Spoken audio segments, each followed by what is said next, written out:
မင်္ဂလာပါ Home Electronic ကနေကြိုဆိုပါရစေ။ကျမတို့အခုရက်ပိုင်းနေမှာအရန်ကိုအမေးများအမှားများတဲ့ကိုရီးယားခွင်းရေတန်းဆက်လေးတွေရဲ့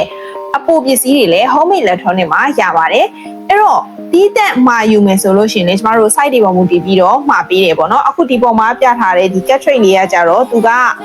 site တွေပေါ်မူတည်ပြီးတက်ရတာဖြစ်တဲ့အတွက်ကျမတို့စီမှာ ready machine နေရင် order လေးတိတက်မှာပေးပါတယ်။အဲ့တော့ဒါလေးတွေကတော့ liter ပေါ်မှာမူတည်ပြီးတော့ဝယ်ယူရမှာဖြစ်ပါတယ်ဒီအောက်မှာရှိတဲ့ထုံးဘူးလေးတွေကတော့ site အစုံမှာသုံးလို့ရတယ်ဒါလေးတွေကိုအသုံးမပြုမီမှာအရင်ဆုံးတညအေးစိမ်ထားဖို့လိုပါတယ်ပြီးတော့ဒီထုံးဘူးလေးကိုတော့လက်နဲ့တိုက်ရိုက်မကင်ပဲပေါ့နော်မပေမပွားအောင်လက်နဲ့တိုက်ရိုက်မကင်မနဲ့အခုလိုမျိုးလေး plastic လေးတွေအုပ်ပြီးတော့ကင်ဖို့လိုပါတယ်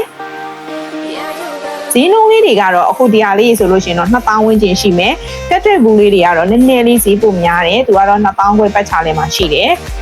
ပြီးတော့ရေတန်းဆက်တွေဆိုလို့ရှိရင်အခုဒါပြထားတဲ့ဟာကတော့32လီတာပေါ့နော်အကြီးဆုံး size ပြီးရင်28လီတာရှိမယ်